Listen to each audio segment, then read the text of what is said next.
Assalamu alaikum dear students. Today our chemistry lecture.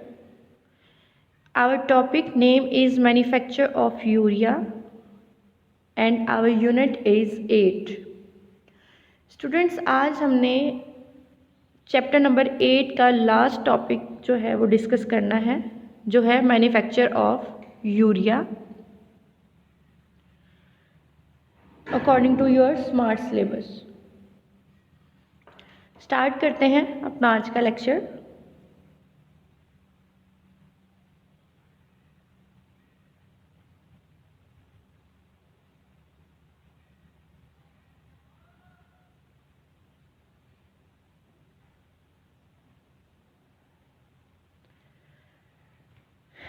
Ji, topic जो है हमारा 16.3 manufacture of urea. Urea हमारे पास क्या चीज़ है? यूरिया हमारे पास एक नाइट्रोजनस फर्टिलाइज़र है। It consist of 46.6% nitrogen. Means के जो यूरिया हमारे पास है उसके अंदर 46.6% जो है वो नाइट्रोजन है। It is white crystalline compounds, crystals की फॉर्म में होता है और कलर इसका वाइट होता है। वाटर के अंदर इजीली डिज़ोल्व हो जाता है, वाटर सॉल्युबल होता है। Used for the manufacturing of important chemicals but its major use is as a fertilisers.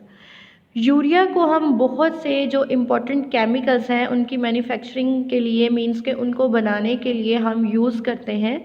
But अगर इसका सबसे जो इम्पोर्टेंट रोल है उसको देखा जाए, major role, about out of 190% जो यूरिया है उसको यूज़ किया जाता है एज अ फर्टिलाइज़र। क्रॉप्स को पेस्ट से और दूसरे जो हमारे पास डिजीज़ कॉजिंग एजेंट्स होते हैं उनसे प्रोटेक्ट करने के लिए यूरिया को हम यूज़ करते हैं as a fertilizers in our crop cultivation process. Next हमारा जो टॉपिक है वो इसका सब टॉपिक है रॉ मटेरियल्स। रॉ मटेरियल्स ऐसे मटेरियल्स जिनको हम यूज़ करते हैं मैन्युफैक्चरिंग के लिए यूरिया की। Raw materials for the manufacturing of urea are, first है हमारे पास अमोनिया NH3, सेकेंड है carbon dioxide CO2। Ammonia is prepared by the Haber's process. अब ये प्रोसेस क्या होता है? इसके अंदर 1 वॉल्यूम जो होता है नाइट्रोजन का एंड 3 वॉल्यूम्स हाइड्रोजन के पास्ट ओवर होते हैं iron catalyst at 450 Celsius and temperature हो गया हमारे पास 450 सेल्सियस और प्रेशर जो है वो हमारे पास है 200 एटमॉस्फेयर। एटमॉस्फेरिक प्रेशर जो है वो हमारे पास कितना है? 200। स्टूडेंट्स, ये जो हमारे पास रॉ मटेरियल है दोनों अमोनिया एंड कार्बन डाइऑक्साइड, इसमें सबसे पहले जो अमोनिया है उसको किस तरह से तैयार किया जाता है उस प्रोसेस का नेम दिया हुआ है। उस प्रोसेस में अब हाइबर्स प्रोसेस का नाम है, ठीक है। 1 volume nitrogen and 3 volume hydrogen जो है उनका मिक्सचर होगा इन द प्रेजेंस ऑफ कैटलिस्ट, और कैटलिस्ट हमारे पास आयरन है। टेम्परेचर है 450 एंड प्रेशर है 200 atmosphere. N2 + 3H2 reversible reaction है।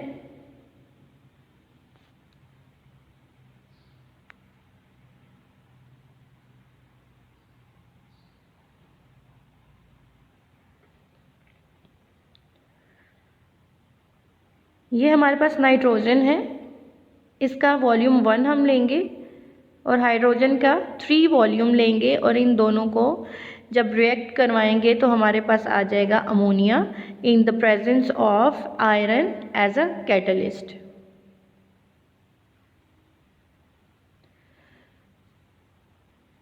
उसके बाद हमारे पास है प्रोसेस, ठीक है।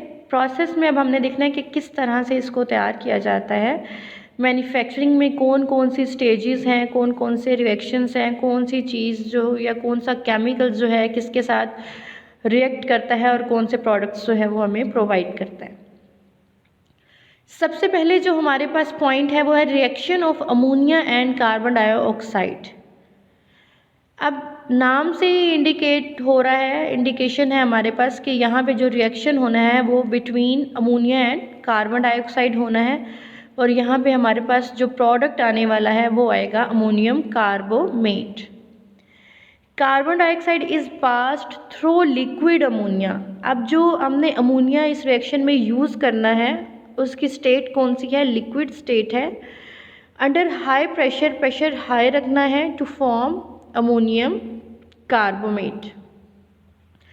कार्बोमेट जो है मैन्युफैक्चरिंग जब इसकी हो जाएगी उसके बाद जो नेक्स्ट हमारे पास आएगा यूरिया फॉर्मेशन। अब जो अमोनियम कार्बामेट है इससे अब हमने यूरिया की मैन्युफैक्चरिंग करनी है। किस तरह से करनी है इस रिएक्शन में देखेंगे। When ammonium carbamate is evaporated, जब वो एवेपोरेट हो जाता है मीन्स कि जो लिक्विड फॉर्म में था वो गैशियस में चेंज हो जाएगा with the help of steam. It dehydrates to form urea. Dehydrate means के रिमूवल ऑफ वाटर, एंड क्या बना देगा, यूरिया बना देगा। किस तरह से बनाएगा, रिएक्शन आपके पास गिवन है। अमोनियम कार्बोमेट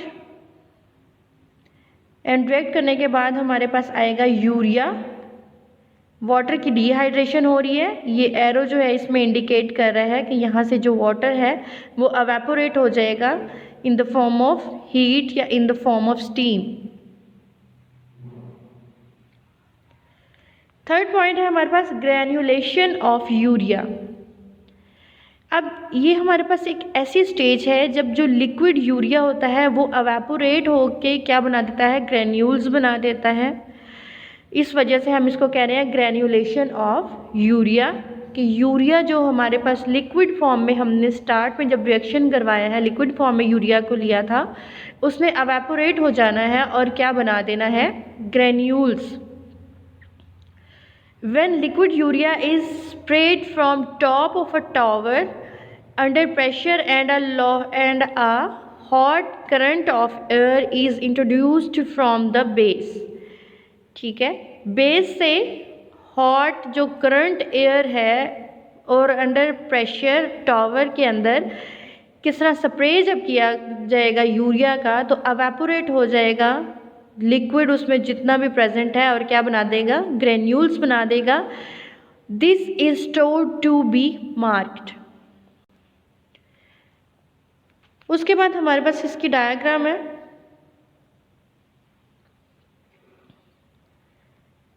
यहाँ पे हमारे पास अमोनिया प्रेजेंट है, यहाँ पे हमारे पास रिएक्शन चैम्बर है, एवेपोरेटर है, ग्रैन्यूलर है एंड स्टोरेज है। ये पूरा जो प्रोसेस है इसमें सबसे पहले जो हम लिक्विड लेंगे अमोनिया का वो आएगा। कार्बन डाइऑक्साइड जो है इसको यूज़ किया जा रहा है रिएक्शन चैम्बर के अंदर। देन हमारे पास स्टीम है, स्टीम से एवेपोरेट हो रहा है और यूरिया यहाँ पे इकट्ठा हो रहा है इन द फॉर्म ऑफ ग्रैन्यूल्स।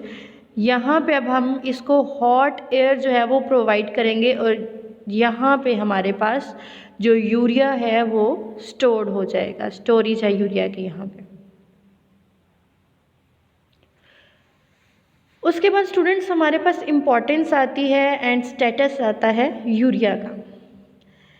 सबसे पहले जो इम्पॉर्टेंस है उसमें हमने ये देखना है कि ये हमारे पास कौन सा कंपाउंड है। ये हमारे पास क्रिस्टलाइन फॉर्म है और ऑर्गेनिक कंपाउंड है। नेचर अगर देखी जाए यूरिया की तो ये ऑर्गेनिक कंपाउंड है और अपीयरेंस देखी जाए तो ये वाइट क्रिस्टलाइन की स्ट्रक्चर्स होते हैं। इम्पॉर्टेंस में सबसे पहला जो पॉइंट है हमारे पास यूरिया का, अगर हम वर्ड में देखें यूरिया को हम यूज़ करते हैं एग्रीकल्चर सेक्टर के अंदर both as a fertilizer and animal feed additive. About 90% of urea is stored used as fertilizers।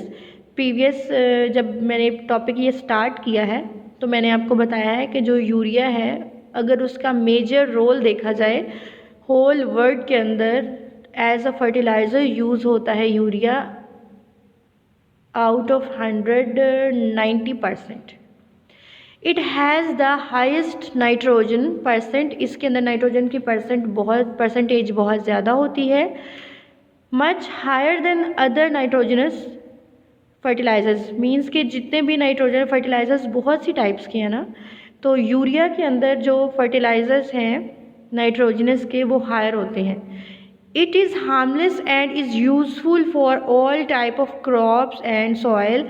और ये हार्मलेस होती है ऑल टाइप ऑफ क्रॉप कोई सी भी हो इसको यूज़ किया जा सकता है, सॉइल जैसी भी हो उसके ऊपर ये हार्मलेस होती है, इसका कोई साइड इफ़ेक्ट नहीं होता.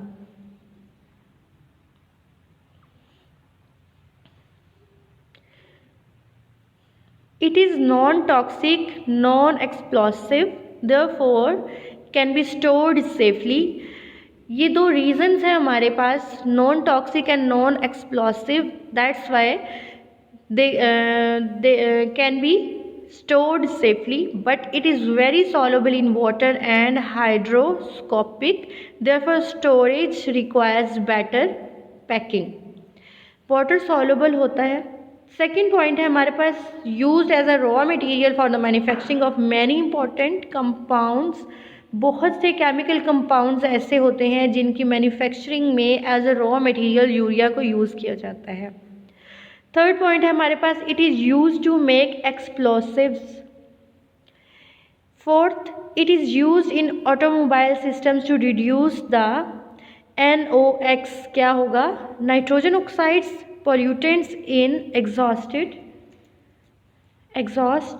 गैसेस.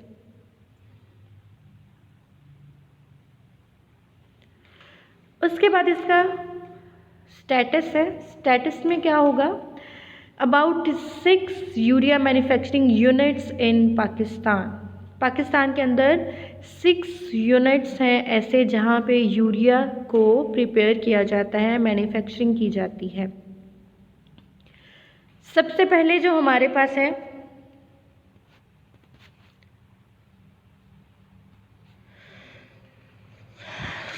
फौजी फर्टिलाइज़र कंपनी, ठीक है. उसके बाद हमारे पास ये सारे आपके पास गिवन है इसका स्टेटस कि कहाँ कहाँ पे जो यूरिया है उसकी फॉर्मेशन हो रही है और कहाँ कहाँ पे यूरिया के साथ हम और बहुत से जो केमिकल कंपाउंड्स हैं उनको तैयार कर रहे हैं. तो ये स्टूडेंट्स आपका टॉपिक जो है यहाँ पे कंप्लीट हो गया है. तो नेक्स्ट जो आपका यहाँ पे चैप्टर में टॉपिक है पेट्रोलियम का, ओरिजिन ऑफ पेट्रोलियम, वो आपके स्मार्ट सिलेबस में नहीं है. टॉपिक में आपके पास जो जितने टॉपिक्स हमें रिक्वायर्ड थे, हमने स्टडी करने थे according to your smart syllabus, वो यहाँ तक कंप्लीट हो जाता है. उसके बाद है हमारे पास इसका होम टास्क. होम टास्क में स्टूडेंट्स आपने यूरिया जो है मैन्युफैक्चर ऑफ यूरिया का टॉपिक इसको लर्न करना है एंड राइट करना है ऑन योर नीट नोटबुक्स. इसके short questions and long question according to your smart syllabus आपने लर्न करने हैं. यूनिट नंबर 8 है हमारे पास. तो यहाँ पे हमारा ये जो टॉपिक है, ये चैप्टर कंप्लीट हो गया है. Okay students, take care. अल्लाह हाफिज़.